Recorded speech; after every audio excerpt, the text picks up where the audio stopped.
not sure if you were watching or not. Ratings are down for the World Series because the Yankees aren't in it. And so maybe you missed it, but Trey Savage, a savage beast, as he set a World Series record with 12 strikeouts. I think that's good. And Toronto opens up Game 5 with back-to-back dingers, and they boat race the pathetic Los Angeles baseball team. They got how many jumbo jets when they go on the road? They stay at the penthouse when they're, they travel like rock stars, and they hit like a bunch of you-know-whats. So Toronto now 1 game away from the first championship since Joe Carter back in the 90s. Holy cannoli, 1993. Davis Schneider, the Rance Mulliniks of this Blue Jay team, and Vladimir Guerrero Jr. connecting on Blake Snell. Bro, I'm risking my life, bro. Blake Snell there, the first and third pitches. Boy, you hate to see Blake Snell have problems, don't you? Bro, It's just I'm a risking shame. my life. It's just so depressing. It's so sad. You loser. First consecutive home runs to start a World Series game. So they've been playing the World Series a long time, and nobody's bigger suck bag than Blake Snell. Savage shoved it down the Dodgers' throats from there. And now the better story is in the losing locker room. Everyone knows the better story is in the losing locker room. So that is where we will begin. And we were given the gift of a cringeworthy quote from the aforementioned Blake Snell, who was not only a pitcher, he was terrible. And there's no other way to say it. So Snell, just horrible. They should put him up on charges for him taking that Dodger money the way he was pitching there. And a leadoff home run and then another home run. Did you hear what he had to say after the game? You did not. All right, fair enough. Blake Snell said, this is great, he thinks the reason he had his problems in the World Series game here was because of 2 words: bad luck.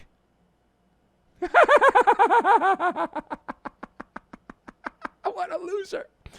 Blake Snell says, luck plays in baseball too. He said, pointing out that he was, of course, not his fault. He made great pitches, and they just happened to hit him to the moon. All right, so that is a good jumping off point. Let us discuss the question for the esteemed panel. Dodger pitcher Blake Snell didn't want to get the Rona, blaming bad luck for his garbage performance. That is blank. Again, Dodger pitcher Blake Snell blaming bad luck for his garbage World Series performance. That is blank. All right, so I'll fill in the blank in a minute. My thoughts, though, before we fill in the blank, I've got breakfast cereal, Kurt Bavacqua, and post office. And we will combine all of these things together, and we just have a delicious smorgasbord of goodness. Now, my word to fill in the blank, Dodger pitcher Blake Snell blaming bad luck for his garbage performance is blank. My word is gobbledygook. That is my word. Gobbledygook. Plain and simple. All right, that's it. That's my word. As Jay Scoop, I haven't heard from him in a while. I hope he's all right. But Jay Scoop would say, bull pucky is what he would say. He, meaning Blake Snell, you've just lost. Imagine this like a Disney commercial. Blake Snell, you've just lost both starts in the 2025 World Series. What are you going to do next? And Snell says, I'm going to blame Frank Sinatra is what I'm going to do. What? A dead musician? Yeah, remember that song, Luck Be a Lady? Apparently Luck, the lady was not there. Lady Luck was not there. Really, Blake? That's your defense? That's your defense? You know what this is? This is the breakfast cereal defense from Blake Snell. What do I mean by that? Instead of eating his Lucky Charms, clearly Blake Snell had Captain Crunch because Toronto was crunching everything he threw up there early in the game. Now, bad luck is a long-time baseball term. It's like saying the baseball gods were against me. And when I hear that, I always say, talk to the hand. Now, you can talk to the right hand. You can talk to the left hand. Blake Snell gave up, in 11 and 2/3 innings, 10 earned runs. Let me repeat that for those of you that are intoxicated, those of you in the back of the room that need to turn up your hearing aid. Blake Snell gave up 10 earned runs in 11 2/3 innings of World Series baseball. Now, where I come from, and maybe I'm wrong on this, I don't know, I just do an overnight talk show, that's not bad luck. That's bad pitching. Oh, you're being such a shock jock. That's what, you hate the Dodgers. You're doing overnights. Yeah, I know, all that stuff, all your defenses. Do you realize the domination for the Toronto batters? The hitters were basically taking batting practice against Mr. Cy Young.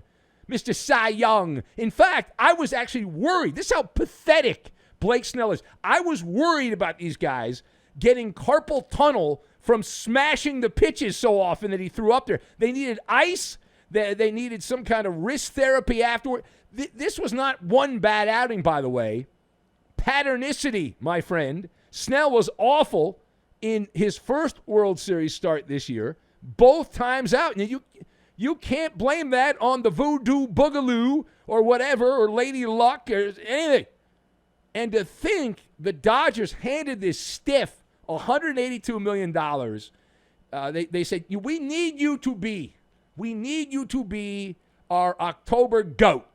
And Blake Snell said, yes, I want that. And instead of being a GOAT, he's looking for a scapegoat is what he's looking for. Like a soft serve cone melting on the big stage. And it's crazy because he pitched in lowly Tampa Bay and was good in the World Series. You put on that Dodger uniform, and all of a sudden, you're riding the vomit comet. You're riding the vomit comet is what you're doing. Here's Blake Snell, by the way, post-game Blake Snell, who for some reason thought he was at a dog park. Take a listen.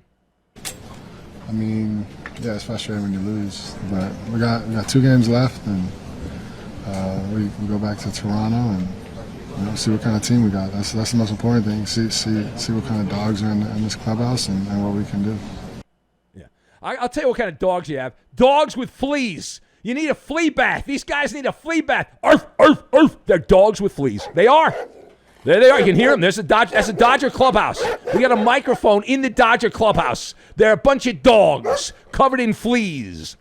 So, to me, the cherry on top of all this, and I have long ranted, howling at the moon, about the coddling of the professional athlete and the things that we used to do where you overcame adversity. There is no adversity.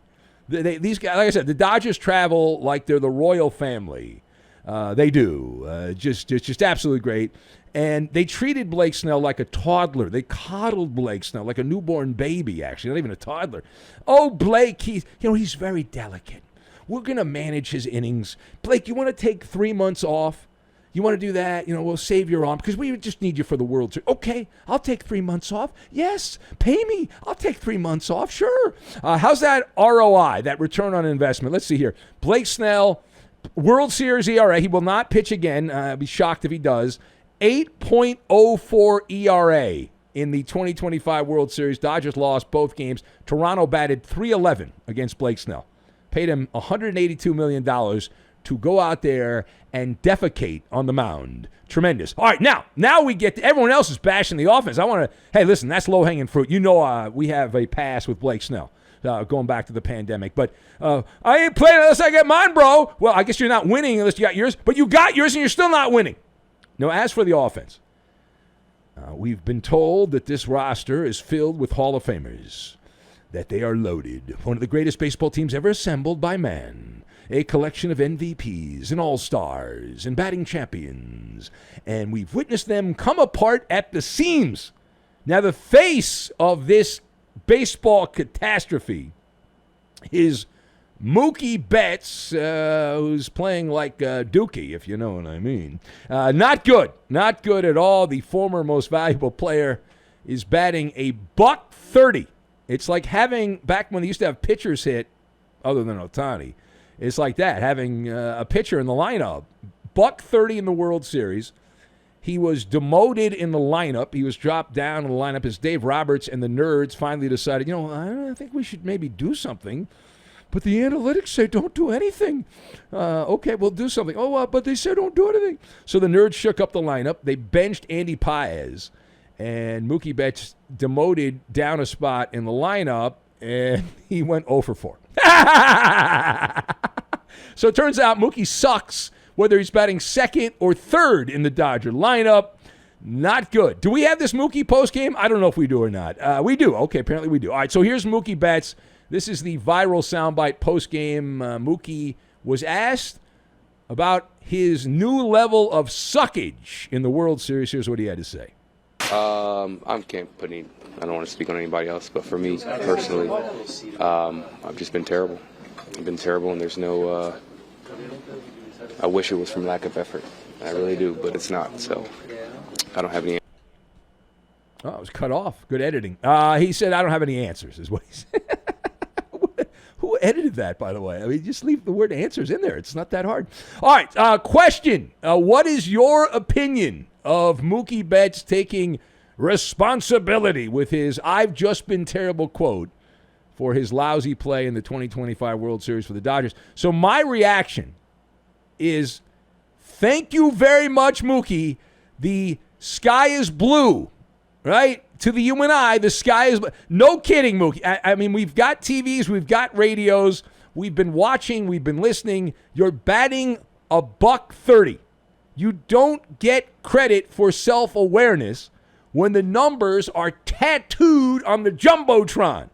Right? They're all up there, right? They're batting it. Now, right now, Mookie Betts looks like a guy walking into the deli, and he's ordering a sandwich. He says, I don't want the pastrami sandwich. How about a turkey? I don't need a turkey sandwich. Let me get that number 7. What's the number 7? That's the panic sandwich. Mookie's eating a panic sandwich, and you don't need any clutch hits. Hold the clutch hits on the panic sandwich. Can I get some extra whiffs? Can I get some extra pop-ups? I need that. Yes, sure, why not? We'll give you extra pop-ups. It's the freaking World Series, pal, and you can't suck. You're sucking at a time you cannot suck. That's the definition of this. Now, more evidence, as my professor, the great Dick Stockton, taught me years ago, that stats tell you what has happened, not what's going to happen. If you just base this World Series on reputation and the numbers on the back of the baseball card, the Dodgers would have already won the World Series. But unfortunately, they have to play the games. And right now, what has happened, all those MVPs and so-called stars, they're treated like the Royals when they travel, are playing like Little League B team guys. If I owned the Dodgers, I would make these stiffs fly to Toronto on Spirit Airlines as punishment. I would make them fly Spirit Airlines. They'd have to pay for their own luggage. That's what I would do. Now, the late, great Tommy Lasorda, may he rest in peace. And I was lucky enough to know Tommy a little bit. Tommy would say the Dodgers right now have a lot of Kurt Bavakwas in their lineups. It's one of the all-time great drops. If you're too young to know it, it's on the YouTube. And it was one of the great rants, underrated rant by Lasorda. And he would say, these guys couldn't hit water if they fell out of a freaking boat. The Dodgers are hitting 200. 200 in the World Series. 200. I didn't realize the Blue... I took the Blue Jays lightly. They're pitching. I didn't know they were filled with all these Cy Young winners. Max Muncy, $150. Tommy Edman, Tommy Tanks is tanking the World Series. Hit a $143. And then the gold standard, Mookie Betts, $130. $130. Holy crap on a cracker. Now, Jeff Van Gundy, I know it's a basketball guy, but Van Gundy famously said it's a make or miss league. Well, baseball too. You're whiffing early, you're whiffing often. The Blue Jays, what they ought to do is send a fleet of limos to the hotel there in Toronto. Make sure Muncy and Tommy Edman and Will Smith and Mookie Betts, all these guys get to the stadium in comfort. Because right now the Dodgers, if you look in that clubhouse, it's an art exhibit. And what kind of art is it? That would be the choke art exhibit, the choke artist. My God. Now, don't get me wrong, okay? Do not get me wrong. I appreciate Mookie Betts owning it. I just don't need a confession at this moment. The series isn't over. I would like to get a couple of hits. I would enjoy a couple of home runs. That would be pretty nice. Or at least a ribby single. How about that? It's the World Series. This is not therapy. Okay? I'm not that kind of fan. I know there's a lot of fanboys out there and toe lickers that'll love that and say, oh, we love you, Mookie. It's okay. That's not me. That's not me. Again, accountability is nice. I just happen to like production a little bit better. I do. I like production. And you can apologize all you want. Unfortunately, when you look at the box score, it does not accept my bad bro. It does not accept that. All right, last word. To the Toronto side of things, and what a performance it was by Trey Savage of the Blue Jays. The quote from the Blue Jays from Vladimir Guerrero Jr., Vladdy, who got it done again. Here's the Toronto star Vladimir Guerrero, who said, quote, "The job is not done yet," close quote. Said that through a translator. All right, question. What is the vibe? What is the vibe around the Blue Jays right now at this moment? So the vibe is the schnozola. You can smell the championship bubbly. You can smell it. The Dodgers are practically handing Toronto the World Series. They are the beneficiary of the generosity, the act of charity of the Dodgers. They've gift wrapped it. They've thrown on a bow, which looks pretty nice. It's a Dodger blue bow. And the Jays now, they just got to make sure they don't fumble. Don't fumble the gift. All right, don't fumble it. Don't trip at the post office. Don't break it. Don't do that. And the fact that the Dodgers have collectively gone on the witness protection program, and this Trey Savage doing things that the greatest of the greats have done in the World Series, getting a lot of help from the anemic Dodger hitters there. Guy's been in Major League Baseball for about 5 minutes and made the big bad Dodgers look like a slow pitch beer league softball team on the weekends there, and surgical, slicing them up. No contest the last couple of games. So what does all this mean? For Toronto, it is yours to lose. The Dodgers were the big bad bully. They're no longer the big bad bully. Toronto's up 3-2. Home-cooked poutine ahead. Home-cooked poutine ahead. But remember, Vladimir Guerrero showed up wearing a Maple Leafs jersey to, I think it was the first game in the World Series, if I remember correctly. And that'll come back to haunt you if you blow these last 2 games. Like, the Maple Leafs are in that town. They're the definition of choke artists. And so just don't choke. You've got Vladdy saying job's not done. Good. It's not. And it's been a long time since Joe Carter and then hit the ball to the moon and Mitch Williams and all that, 93. So you finish the job now, or you become another cautionary tale in Canadian sports misery. And there's a long, big board of that. So you can smell it, right? The champagne there. You can smell the champagne. It's amazing you can smell it. It's not open. One more win. And Yamamoto on the mound. The problem with Yamamoto pitched a great game. The Dodgers, if they don't get their head out of their tuchus, they get this tight tuchus syndrome. It doesn't matter. So Dodgers are like zombies, but we've seen those zombie apocalypse movies, and we know how that can turn around and be a very bad thing. So the Dodgers are pretty much begging Toronto to end the World Series in Game 6, and that's it. Just I would advise you to not trip over the red carpet on your way to the parade. And it's like they say in politics, don't measure for the curtains yet. You haven't won the election, so just got to wait for the election to end, the results to come in, and then we'll see where you stand.